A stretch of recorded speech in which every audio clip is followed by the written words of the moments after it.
오늘 열왕기하 8장 말씀 함께 나누겠습니다.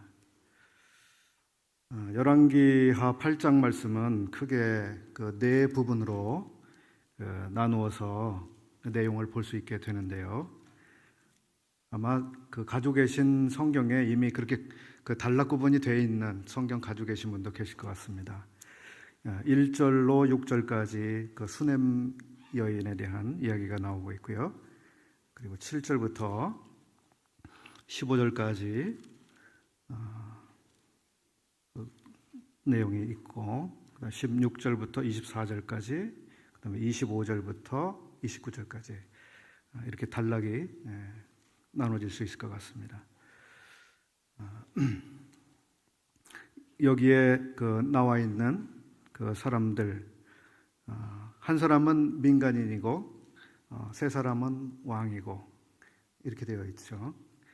수냄 여인은 민간인, 그리고 나머지 아람 왕 베나닷, 유다 왕 여호람, 유다 왕 아하시아, 이렇게 네 인물이 등장하고 있습니다.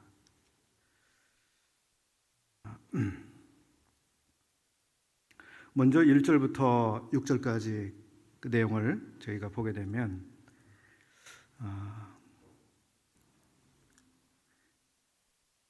수냄 여인, 먼저 앞장 4장에서 나왔던 이런 인물인데요.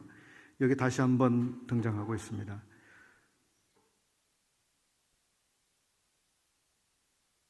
수냄 여인은 엘리사를 참 주밀하게 잘 섬겼던 그런 분이었는데, 또 이 하나님의 종이 참 이 여인을 위해서 하나님께 참 자녀를 주시도록 이렇게 기도해서 또 자녀를 선물로 받은 이런 일들이 있었던 것을 기억하실 것입니다.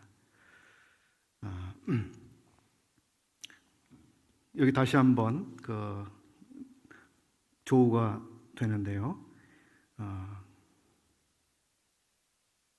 먼저 1절을 보시게 되면 엘리사가 이전에 아들을 다시 살려준 여인에게 이르되 너는 일어나서 내 권속과 함께 거할 만한 곳으로 가서 거하라. 여호와께서 기근을 명하셨으니 그대로 이 땅에 7년 동안 임하리라. 여인이 일어나서 하나님의 사람의 말대로 행하여, 그리고 7년을 우거하다가 7년이 다하매 여인이 블레셋 사람의 땅에서 돌아와서 자기 집과 전토를 위하여 호소하려 하여 왕에게 나아갔더라. 이 사건이 언제 일어난 사건인지 정확히 연대 기록이 되어 있지 않아서 정확히 알기 어렵습니다만은, 이 사건이 7장 앞장 7장에 이어지는 사건인가 이렇게 볼 수도 있겠습니다만은, 아니면 앞에서 이 수냄 여인의 아기를 살려준 이 사건에 이어서 나오는 이야기인가 생각해 볼 수 있는데, 우리가 이 부분에서 보면 이제 게하시가 이 문둥병에 걸리지 않은 상태에서 왕실에 출입을 하면서 왕과 이야기하고 있는 정황을 볼 때에 이 일은, 여기 8장의 이 일은 7장에 이어지는 사건이 아니라 앞장 4장에 이어지는 사건이라고 볼 수 있는 이런 점이 있습니다. 그러면 의도적으로 이 열왕기를 기록한 분이 의도적으로 지금 8장에 그것을 떼어내서, 그 사건만 떼어내서 이제 8장의 일부분으로 기록해주고 있다, 이렇게 볼 수 있겠죠. 그건 의도적인 것이라고 말씀드릴 수 있는 것입니다. 그 중간에 이제 나아만 장군이 고침받은 그런 사건이 나오고 있죠, 5장에서. 그런 다음에 이제 8장에서 이 사건을 기록을 해주고 있습니다. 여기서 우리는 이제 여호와께서 다시 한번 7년 동안의 기근을 북왕국 이스라엘에게 명령하시는 이 사실을 우리들이 보게 됩니다. 기근을 명하셨으니라고 기록해주고 있는데요. 기근을 명령한다. 기근이라는 것은 대단히 추상적인 단어인데요. 그러한 추상적인 상황 혹은 사건, 상태를 하나님이 명령하셨다. 그리고 명령하신 대로 7년이라고 하는 기간 동안 실제로 그런 일이 성취됐다 하는 것을 우리가 보게 되죠. 그런데 이러한 7년 동안의 기근, 이 일은 사실 엘리야 시대 때에도 한 번 있었던 비가 오지 않는 7년의 기간이 있었습니다. 다시 한번 여호와께서 이 북왕국에 7년 동안 그 기근이 임하도록 하시는 이러한 특별한 이 섭리적 간섭을 하시는 것을 저희들이 보게 되고, 또 하나는 여기 수넴 여인이라고 하는 이 특별한 한 사람에 대해서 하나님이 특별한 배려를 하고 계시는 것을 우리가 보게 되죠. 이스라엘에 살고 있는 수많은 사람들이 다 그 기근의 고통을 받고 그 괴로움을 당해야 되는 그 기간 동안에 이 특별한 여인은 그러한 고통에서부터 피할 곳을 하나님이 미리 말씀해 주셔서 피하게 하시는 것을 또 우리가 여기서 보게 되는 것이죠.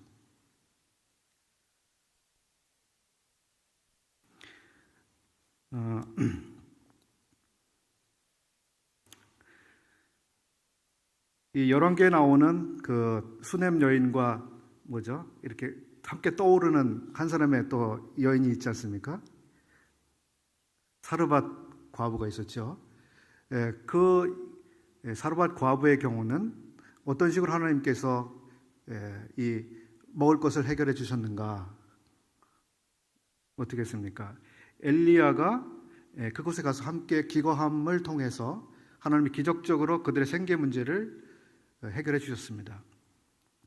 여기서 이 7년의 그 기근이 임하게 되는데, 이번에는 하나님께서 그와 다른 방법으로 또 이 기근의 문제를 해결해 주시는데, 그것은 다른 피할 곳을 하나님이 말씀해 주시고 피할 수 있게 하시는 방법을 통해서 또 그 문제를 해결해 주시는 것을 우리가 볼 수 있게 됩니다. 그런가 하면 우리가 룻기를 한번 떠올리게 되는데요. 그 시대도 룻이 살았던 시대, 사사들의 시대에 역시 가뭄이 크게 임했습니다. 그래서 이 나오미 가정, 이 나오미와 그 남편과 또 두 아들은 그곳을 떠났습니다. 그리고 모압이라고 하는 나라로 갔습니다. 그렇게 해서 그들이 기근 문제를 해결하고자 했죠. 그 결과는 어떻게 된 것일까요? 어떻게 됐나요? 그들이 기근의 문제를 피해서 모압이라고 하는 곳으로 가서 살았는데, 거기서 그의 남편은 죽고 두 아들 역시 죽음을 맞이했습니다. 이 나오미라고 하는 여인은 자기 인생에 아주 쓰디쓴 맛을 거기서 보았고, 자기의 의지의 대상들이 다 사라져버리는 그런 상황을 맞이했습니다. 근데 우리가 룻기에서는 이 나오미의 가정이 하나님께서 그 나오미의 가정을 모압으로 가시도록 말씀하신 사실 혹은 인도하신 사실에 대해서 우리가 찾아볼 수 없다고 하는 것이죠. 그들은 임의로 우리가 여기에 계속 살다가는 굶어 죽을 게 뻔하다, 우리가 이 문제를 지혜롭게 해결해야 되겠다, 그런 생각에서 접근을 했던 것 같습니다. 그래서 이 모압이라고 하는 곳이 좋겠구나 해서 그것으로 이사를 한 결과 나오미는 자기의 인생에서 돌이킬 수 없는 큰 실패를 경험한 것이죠. 하나님의 사람들에게도 이 가뭄, 기근과 같은 일들이 올 수 있는데, 그럴 때 어떻게 우리가 그러한 위기를 맞이해야 하는가 혹은 해결해야 되는가에 대한 상황에 직면하게 됩니다. 여기 수넴 여인은 그런 상황에 오기 전에 미리 여호와께서 그 종을 통해서 미리 말씀해 주셨습니다. 아주 특별한 은혜와 보호를 입었다고 하는 것을 우리들이 생각해 볼 수 있습니다. 다 이런 은혜를 참 있기를 바라죠. 저 역시도 그렇습니다. 여기 그런데 보시면 이 여인이 블레셋이라고 하는 곳에 가서 거하게 됩니다. 이스라엘의 지도를 한번 생각해 보시면 블레셋은 그 이스라엘과 함께 그 거처하는 그러한 사람도 일부 있었지만 대개는 이제 해변을 끼고 그 살아가고 있던 이러한 그 족속들이었습니다. 근데 그곳으로 이제 가게 하셨고요. 또 하나는 하나님이 하나님의 백성들의 땅은 오히려 기근이 오게 하시고 오히려 이방 나라들은 기근이 없도록 하셨습니다. 오히려 다른 이방 나라들, 하나님을 모르는 그런 나라들은 그저 평안하게 자기의 삶을 영위하도록 그렇게 허락하신 것입니다. 근데 오히려 하나님의 백성들의 나라 이스라엘은 오히려 기근이 임했습니다. 재미있는 사실이죠. 왜 하나님을 모르고 하나님을 섬기지 않는 나라는 그렇게 아무 일도 없이 평안하게 일상적인 삶을 그대로 살게 하시면서 하나님의 백성들에게는 그런 7년이라고 하는 아주 장기간의 고통을 허락하시는가, 또 임하게 하시는가?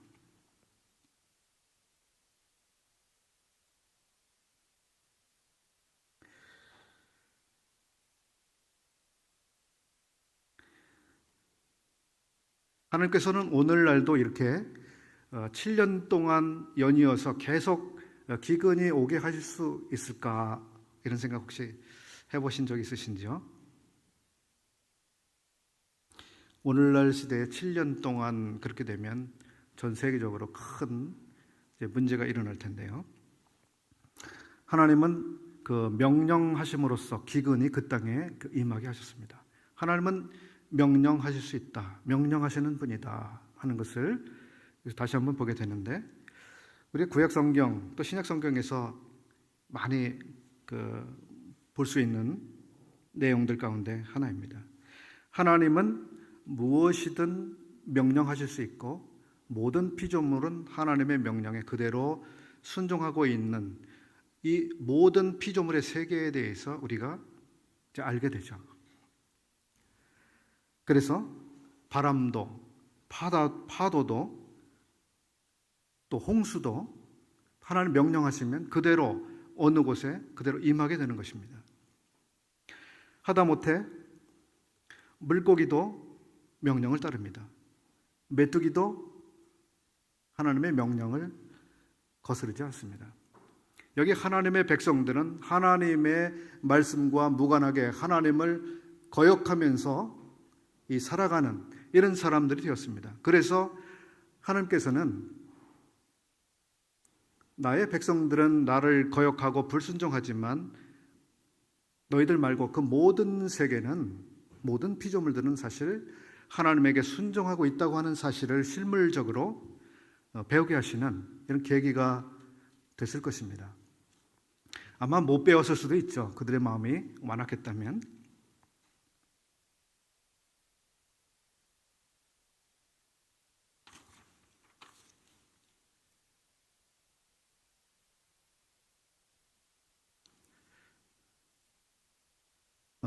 이제 8장 내용을 조금 밑으로 내려가서 보겠습니다. 기근이 지난 다음에 돌아왔는데 이제 자기의 기업의 땅이 어딘가 사라져버린 상황을 만났습니다. 그래서 왕에게 이제 호소하러 나갔습니다. 5절 이어서 보시게 되면 게하시가 곧 엘리사가 죽은 자를 다시 살린 일을 왕에게 이야기할 때에 그 다시 살린 아이의 어미가 자기 집과 전토를 위하여 왕에게 호소하는지라 게하시가 가로되 내 주 왕이요 이는 그 여인이요 저는 그 아들이니 곧 엘리사가 다시 살린 자니이다. 6절을 왕이 그 여인에게 물으매 여인이 고한지라 왕이 저를 위하여 한 관리를 임명하여 가로되 무릇 이 여인에게 속한 것과 이 땅에서 떠날 때부터 이제까지 그 밭의 소출을 다 돌려주라 하였더라.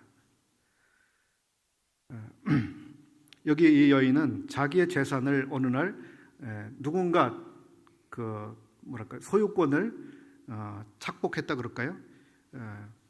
자기 소유를 잃어버린 상태가 됐습니다. 그래서 왕에게 그 사건을 이제 진정하고 있고 해결해 달라고 요청하고 있는 이런 내용이죠. 그리고 참 하나님께서 놀라운 일을 다시 한번 하시는 것을 우리가 보게 됩니다. 그 당시에 이제 게하시가 자기의 상전이라고 할까요? 엘리사가 이 수넴 여인에게 행했던 모든 일들을 자세히 알고 있는 게하시가 그때 마침 왕과 이야기하고 있었습니다. 그렇죠? 그 엘리사가 했던 일들에 대해서 쭉 이야기를 하고 있는데 마침 이 수넴 여인이 들어가서 이런 억울한 사정을 이야기를 했습니다. 아주 절묘한 타이밍이 됐습니다. 그래서 왕이 아주 적극적으로 그 사건을 도와주고 해결하는 이런 일이 되었는데요.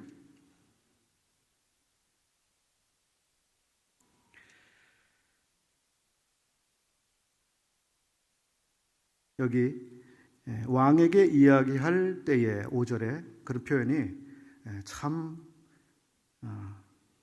아주 저희들의 마음을 끄는 이런 표현 같습니다. 왜 하필 그때에 게하시가 왕과 그러한 내용으로 대화하고 있었을까?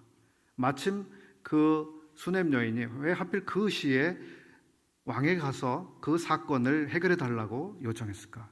참 절묘한 타이밍입니다.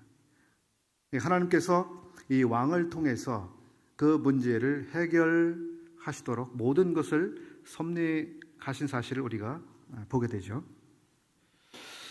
왕은 그 밭을 돌려주도록 이렇게 했을 뿐만 아니라 7년 동안 이 해당되는 소출까지를 다 돌려받도록 이 선처받도록 하시는 것을 우리가 보게 됩니다.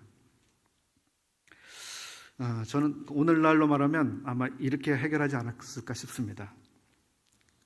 수넴 여인 재산 회복에 관한 특별법 제정 이렇게 해서 해결하지 않았을까. 오늘날 참 법이 잘 만들어지죠. 특별한 관리를 임명해서 그 일을 처리하도록 했습니다. 이 수넴 여인은 우리가 아는 것처럼 아주 경건한 사람이었잖아요. 이 하나님의 선지자를 정말 주도 면밀하게 그 필요를 깊이 헤아려서 도왔습니다. 하나님께서는 이 경건한 사람을 버리지 아니하셨다. 경건한 사람의 필요를 끝까지 챙겨주시고 또 해결해 주시는 이런 하나님이시다라고 하는 것을 우리가 여기서 보게 됩니다. 그래서 저희들이 하나님 앞에서 이 경건한 삶을 살 때 7년 기근이라고 하는 상황이 올 수도 있고 또 우리가 가진 재산을 누군가 가로채서 우리가 큰 손해를 보는 참 억울한 이런 상황이 생길 수도 있다 하는 것을 생각해 보게 되죠. 그리고 하나님은 그런 상황에 대해서 아주 놀라운 방법으로 개입하시고 해결하시는 것을 우리가 알 수 있습니다. 우리 성도님들의 삶에서 그런 간증을 많이 가지고 계실 수 있으면 좋을 것 같습니다.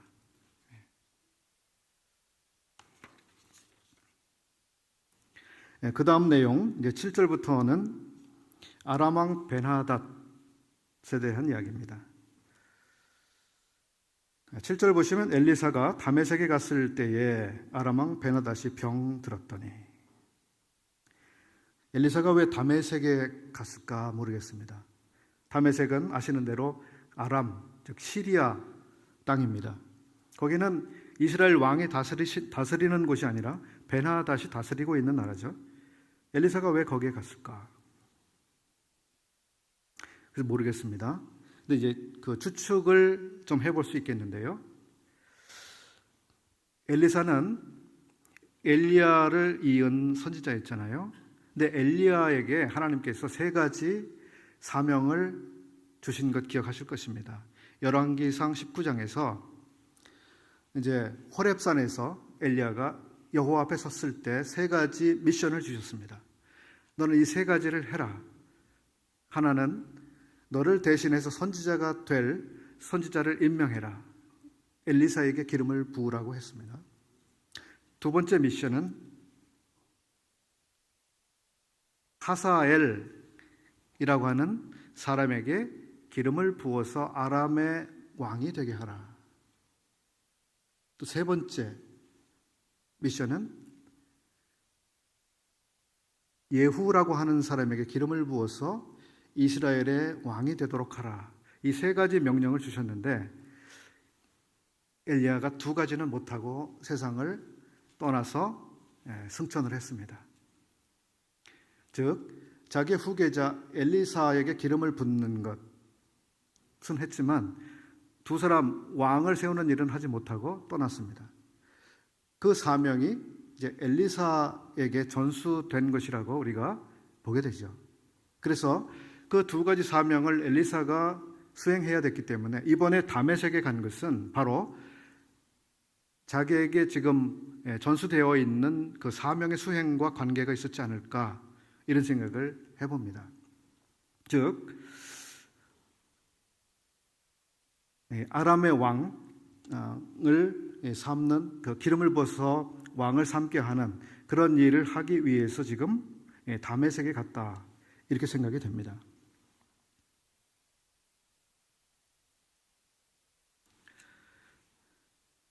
이런 생각을 저희들이 해볼 수 있을 것 같습니다.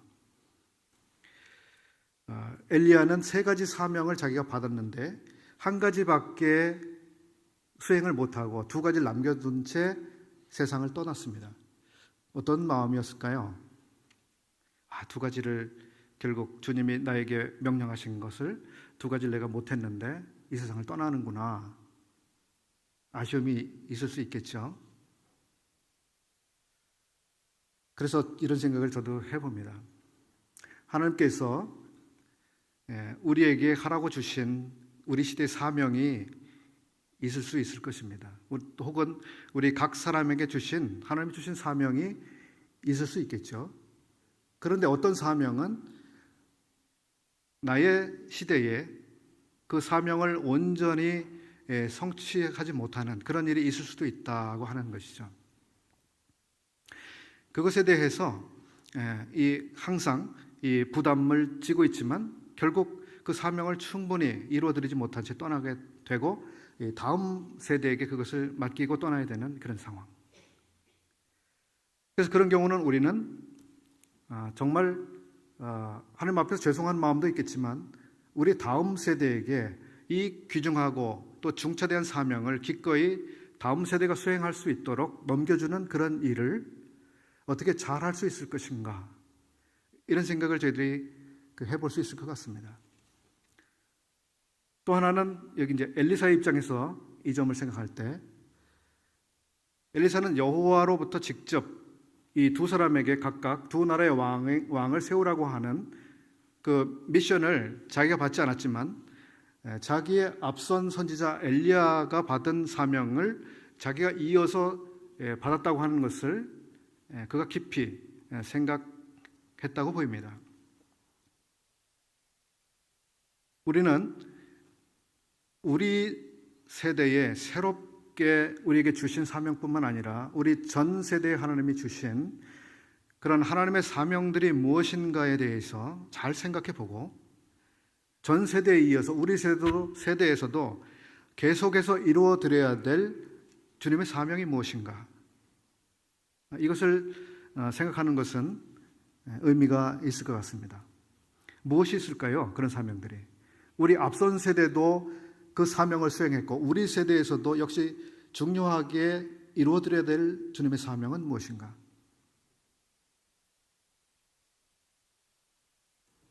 있으십니까? 그런 게? 그것이 있죠. 그리고 우리 세대뿐만 아니라 우리 다음 세대에도 그것을 또 넘겨줘야 할 그런 사명들이 있습니다.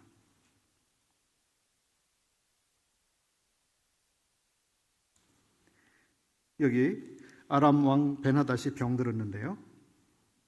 이 이방 왕 베나닷은 자기가 이제 이 병 때문에 죽게 될 것인지 아니면 이 병에서 회복될 것인지 알기를 원했습니다.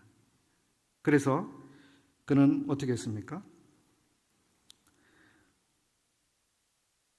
하사엘이라고 하는 사람을 하나님의 사람 엘리사에게 보내서 어떻게 될 것인지를 물어보고 오도록 하고 있습니다.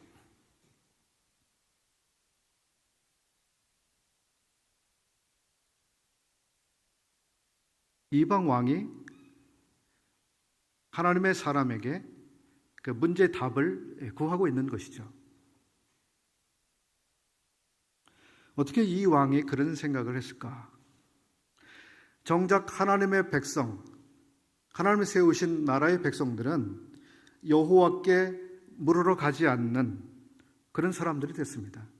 국가적으로 커다란 전쟁이라든지 아주 심각한 상황이 됐을 때 이스라엘의 왕들은 여호와께 가서 묻지 않고 오히려 이방 신들에게 가서 묻거나 도움을 구하는 이런 태도를 취했습니다. 그런데 오히려 이방 왕은 여호와께 가서 묻도록 그렇게 하고 있는 것이죠. 참 재미난 그림입니다.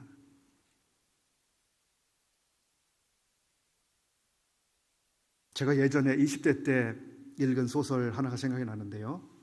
아나톨 프랑스라고 하는 사람이 쓴 소설입니다. 타이스라고 하는 소설인데요. 거기에 어떤 수도사가 나옵니다. 아주 경건하고 또 사람들을 구원하는 일에 관심을 가지고 있고 사람들을 구원하는 그런 일을 위해서 그 수도사가 어느 도시에 갑니다. 그런데 그 수도사가 어느 지역에 갔는데 아주 매음굴 같은 그런 데를 갔어요.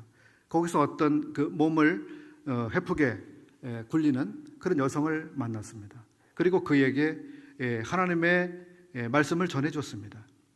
그렇게 살아서는 안 된다. 그가 복음을 전해줬는데 그 여성이 회심했습니다. 새 사람이 됐어요.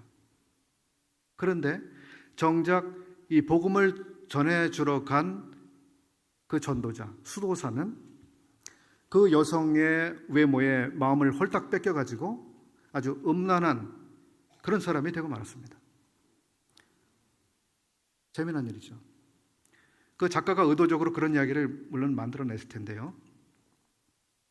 누군가를 구원해주러 갔다가 그 사람은 오히려 타락하게 되고 어떤 타락한 사람은 그 사람에 의해서 오히려 구원을 받는 참 이런 아이러니한 일이 소설로 만들어졌는데요. 하나님의 백성들 이스라엘은 정작 여호와 하나님을 의지하지 않고 여호와를 찾지 아니하고 여호와를 섬기지 아니하는데 오히려 이방 사람들, 이방 왕은 여호와께 물으러 가고 여호와께 도움을 구하는 이런 태도를 우리가 보게 되는 것입니다. 그런데 여기 베나닷이 어떻게 그런 생각을 하게 됐을까? 그것이 저는 이 5장에서 있었던 아람이 고침받은 사건과 무관하지 않다 하는 생각을 해봅니다. 그 나하만 장군, 이 나하만 장군이 5장에서 고침받은 일이 있었잖아요. 이스라엘의 선지자를 통해서 그가 도움을 받았습니다. 그래서 그 일을 알고 있던 이 왕이 아마 그런 아주 놀라운 간증을 들었기 때문에 아마 이제 그렇게 자기도 이런 자기 삶의 위기 속에서 여호와께 찾아가고 여호와의 도움을 구하려고 하는 이런 생각을 가지게 됐던 건 아닌가 이런 생각을 해봅니다. 우리들이 그 살아가는 모습, 우리들의 간증은 사람들에게 읽혀집니다. 저 사람은 어떻게 살아가는가? 저의 삶에 중요한 것은 무엇인가? 저의 삶에 무엇이 개입하는가? 사람들은 이제 보게 되죠. 그리고 그들도 그들의 삶에서 어떤 위기를 만났을 때, 어떤 절대적인 도움이 필요할 때 우리에게서 보았던 그것을 떠올릴 수 있을 것입니다. 근데 여기 보시게 되면 이 왕 베나닷은 하사엘이라고 하는 특사를 보내게 됩니다. 이 나만이라고 하는 사람은 왜 여기서 나만을 보내지 않고 하사엘을 보냈을까? 이런 생각도 해보게 되죠.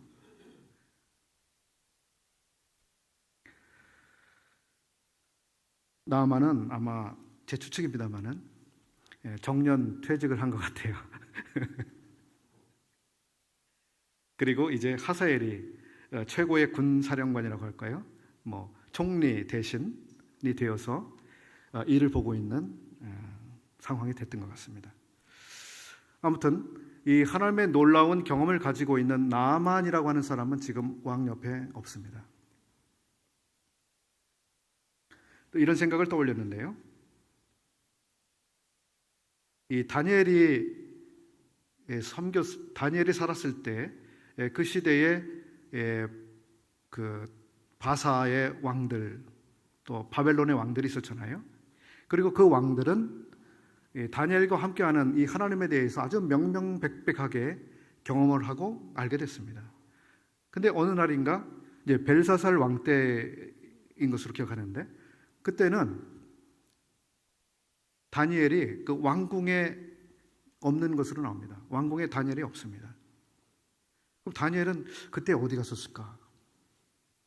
그런 지혜롭고 총명한 사람이 이 벨사살 왕 옆에 있었다면 달라졌을 텐데 그때 다니엘은 그 왕실에 있지 아니했습니다.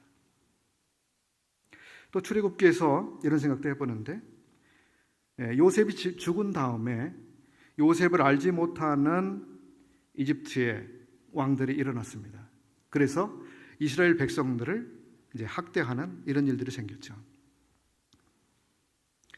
이 하나님의 경건한 사람들이 있을 때, 그리고 그 경건한 사람들이 세상을 떠나는 일이 또 오게 되죠. 우리에게서도 그런 일들이 계속해서 일어납니다. 경건한 분들이 있고 경건한 분들이 세상을 떠나는 일이 생깁니다. 그리고 다시 한번 이 세상은 경건한 사람들을 또 필요로 합니다. 나아만이 보이지 않고 이제 하사엘이 전면에 나오고 있습니다. 이 하사엘이 엘리사에게 갔을 때 이 왕은 대단히 값진 것들, 아주 정성을 다해서 또 겸손하게 도움을 요청하고 있습니다. 9절에 있는 것처럼 물품을 약대 40마리에 싣고 가게 했습니다.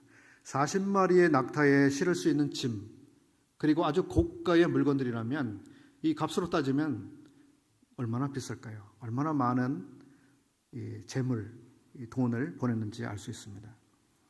그리고 최고의 사령관을 지금 보낸 거죠. 특사로 보낸 것입니다. 그리고 이 호칭을 이렇게 하고 있죠. 9절에서 당신의 아들 아람왕 벤하닷이라고 자기를 아주 겸손하게 호칭하고 있습니다.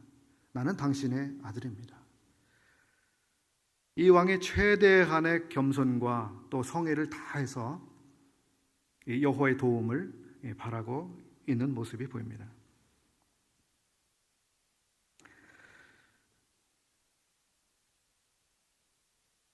여기서 엘리야가 대답을 해줍니다. 당신이 그 병 때문에 죽지 않을 것입니다. 이렇게 대답해 주죠. 그렇지만 왕은 정녕 죽을 것입니다. 이렇게 말합니다.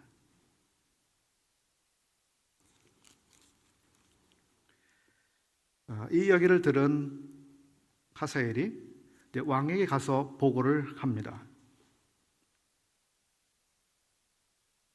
14절에 나오고 있죠. 저가 엘리사를 떠나가서 그 주인에게 나아가니 왕이 묻되 엘리사가 내게 무슨 말을 하더냐? 대답하되 저가 내게 이르기를 왕이 정녕 나으시리라 하더이다. 절반의 이야기만 전달을 해주고 있죠. 왕이 죽을 것이라는 이야기는 보고에서 생략을 해버렸습니다. 그리고 다음 날 15절 그 이튿날에 하사엘이 이불을 물에 적시어 왕의 얼굴에 덮음에 왕이 죽은지라. 저가 대신하여 왕이 되니라. 하루아침에 왕이 죽고 실권이 자기에게 왔습니다. 하사엘의 마음속에 무엇이 있었는지 우리는 알 수 있죠. 나는 죽은 개 같은 사람입니다. 이렇게 이야기를 자기 입으로는 그렇게 말하고 있었지만 실상은 자기가 왕 되기를 얼마나 꿈꿔왔던 사람인가 하는 것을 우리가 알 수 있습니다. 엘리사의 말대로 그 병 때문에 왕이 죽지 않더라도 그 왕은 죽을 것입니다라고 했는데요. 아마 하사엘이 그 이불을 적셔서 죽게 하지 않았더라도 그 하나님의 뜻은 성취됐을 것입니다. 그런데 이 하사엘은 자기 스스로 그런 악한 방식을 통해서 자기가 왕이 되고 있는 이런 일을 우리가 볼 수 있습니다. 사람의 마음속에 무엇이 있는가? 우리가 잘 알고 있습니다. 인간의 마음이 얼마나 탐욕스럽고 또 부패했는지, 얼마나 잘 속일 수 있는지 잘 알고 있습니다.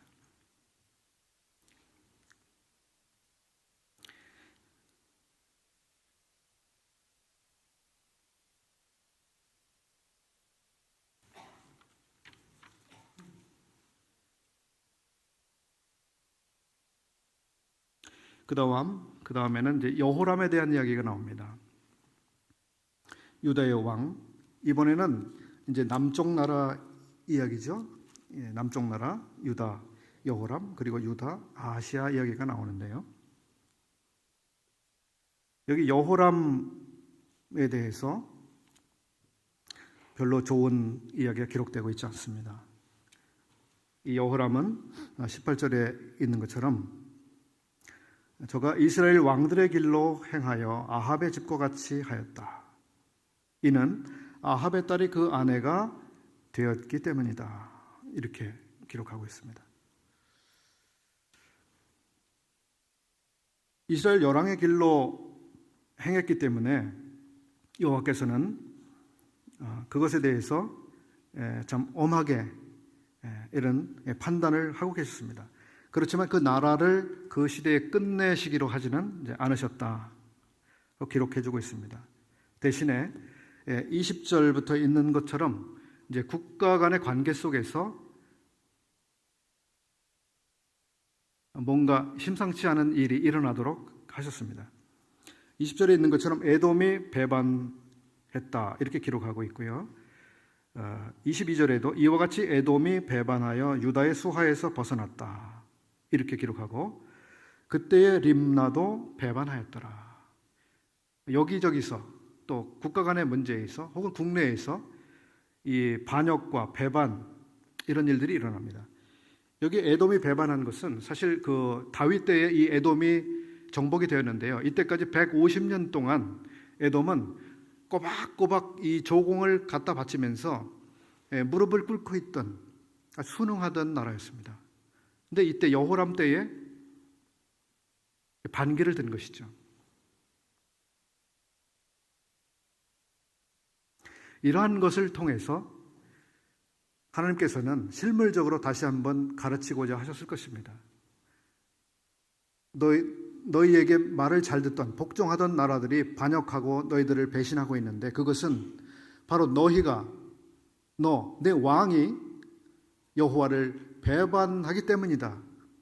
네가 지금 여호와를 배반하고 있다고 하는 사실을 네가 분명히 알아라 라고 하는 이런 교훈을 이러한 일을 통해서 가르쳐주고자 하시는 것이라고 생각이 됩니다. 오늘날 우리가 나라를 위해서 염려하고 기도하고 그런 일들이 많지 않습니까? 그런 때 우리는 그러한 그 국가적인 문제들을 단순히 어떤 국가 간에 일어나는 위기라든지 또 압력이라든지 이런 측면에서만 볼 것이 아니라 하나님께서 왜 이러한 일들을 이 땅에 일어나게 하시는가에 대한 질문을 우리는 가져야 되는 것이죠. 이 여호람 왕에 대해서 이 역대하 21장에서는 아주 비참한 장면을 기록해주고 있습니다. 이 여호람 왕이 죽을 때에 아주 비참하게 죽었는데요. 아주 심각한 병에 걸렸습니다. 아무도 고치지 못했습니다. 그 창자가 자기 피부 밖으로 터져 나와서 그래 죽었다고 기록하고 있습니다. 그리고 그 왕이 죽었을 때 그 나라에서 그의 죽음을 아까워하는 사람이 한 사람도 없었다. 이런 기록을 하고 있어요. 그리고 그 왕이 장사 지내게 되었을 때 왕의 묘실에 장사할 수 없었다. 이런 기록을 하고 있습니다. 아주 존경을 받지 못하는, 아무도 애석해 하지 않는 그런 사람이 됐습니다. 여호와를 떠나고 여호와를 배반하고, 특별히 이스라엘 열왕의 길들로 행한 그러한 일은 바로 그러한 자기 생애를 아주 비참하게 만드는 그런 일이 됐습니다. 이스라엘 열왕의 길. 27절에는 이런 표현이 있는데요. 아하시아가 아합의 집 길로 행했다. 이런 표현이 있습니다. 길. 이스라엘 열왕의 길, 아합의 집 길. 이 두 길이 여기 나오고 있는데요. 이러한 길들은 사람을 파멸로 이끕니다. 사람을 완전히 부패케 하고 사람을 패망케 하는 길이 됐습니다. 이 왕들은 사실 그들의 열조를 따라서 다윗의 길을 따라서 살아야 했던 사람들입니다. 다윗의 길. 그들은 다윗의 길을 버리고 전혀 엉뚱한 길을 따라서 살았습니다. 우리는 그 길에 대해서 한번 생각을 해봐야 되죠. 우리는 지금 어떤 길을 가고 있는가? 오늘 나는 어떤 길을 걷고 있는가? 어떤 길을 선택하고 있는가? 이 길이 어떤 결과를 가져올 것인가? 시편 1편은 그 두 길을 뚜렷이 대비해서 우리에게 보여주고 있잖아요. 의인의 길이 나옵니다. 죄인의 길. 우리가 어떤 길을 걸어갈 것인가? 그런데 우리가 열왕기서 보면 여기 아합 집의 길도 있고 그 이스라엘 왕들의 길도 나오는데요. 여로보암의 길도 또 여러 번 반복되는 길에 대한 이야기로 나옵니다. 여로보암이 자기의 인생의 길을 걸어갔을 때 자기가 걸어간 그것이 후대에 어떤 길이 되리라고 과연 생각했을까? 그 뒤에 일어난 왕들이 여로보암이 행한 것처럼 똑같이 그렇게 살았습니다. 그래서 여로보암이 행했던 것은 그냥 길이 됐습니다. 한 사람이 다닌 것이 아니라 그 뒤에 사람들이 계속 그러한 곳으로 계속 왕래했기 때문에 그것은 길이 됐습니다. 어떤 사람이 한번 어디를 지나간다고 거기가 길이 되지는 않습니다. 어떤 사람이 어떤 곳을 반복해서 계속해서 왕래하면 거기가 길이 만들어지죠. 또 그 사람뿐만 아니라 다른 사람들이 그 사람이 다닌 곳으로 계속 다니면 거기도 길이 만들어집니다. 우리가 주님을 섬기는 그것도 마찬가지가 아닐까요? 우리가 한 번 지나가는 게 아니라 계속해서 그 길을 계속해서 빈번하게 매일같이 왕래하면 그것은 새로운 길이 됩니다. 그렇죠? 좋은 길이 됩니다. 다윗이 걸었던 그런 길과 같은 길이 되죠. 여호와 앞에서 경건한 삶을 매일같이 살아가는 그 길.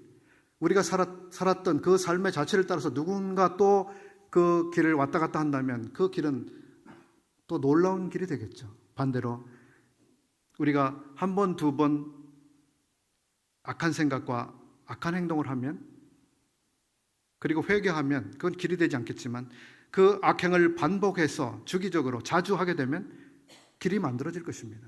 그리고 그러한 패턴을 따라서 누군가 또 그렇게 한다면 더 확실한 나쁜 길이 되겠죠.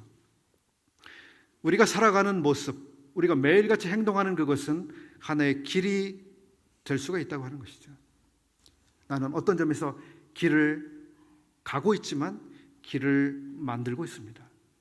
내가 오늘 사는 삶이 길이 될 수 있습니다. 그래서 우리는 주의해야 되죠. 아합이 살았던 그 길, 자기가 그렇게 살아간 그것이 그 후대의 왕들이 계속해서 쫓아오리라고, 따라오리라고 생각하고 그렇게 살아갔을까요? 불행하게도 그가 살았던 삶은 아주 악한 길, 하나님의 심판을 불러오는 그런 길이 되고 말았습니다. 여러분, 어떤 길을 만들어 가시겠습니까? 어떤 길? 주님 앞에서 그 숙제를 오늘 밤에 한번 생각해 보시기 바랍니다. 기도하고 마치겠습니다. 고마우신 아버지 하나님, 저희들에게 이 생명의 길을 알려주시고 또 생명의 길을 걸어가도록 은혜와 복을 주신 것을 감사드립니다. 또 저희들이 그러한 길을 계속해서 가기를 원합니다. 아버지 하나님, 저희들이 그러한 길을 벗어나서 또 잘못된 길을 갈까 참 두려운 마음도 있습니다. 참 저희들이 걸어가는 우리의 삶의 자취를 사람들이 보고 또 어떤 사람들이 참 따르고 본받는 이런 사실을 저희들이 생각해 봅니다.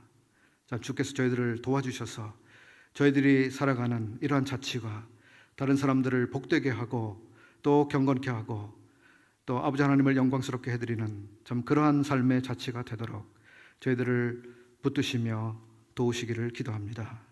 저녁에 감사하며 우리 주 예수님의 이름으로 기도하옵나이다. 아멘. 고맙습니다.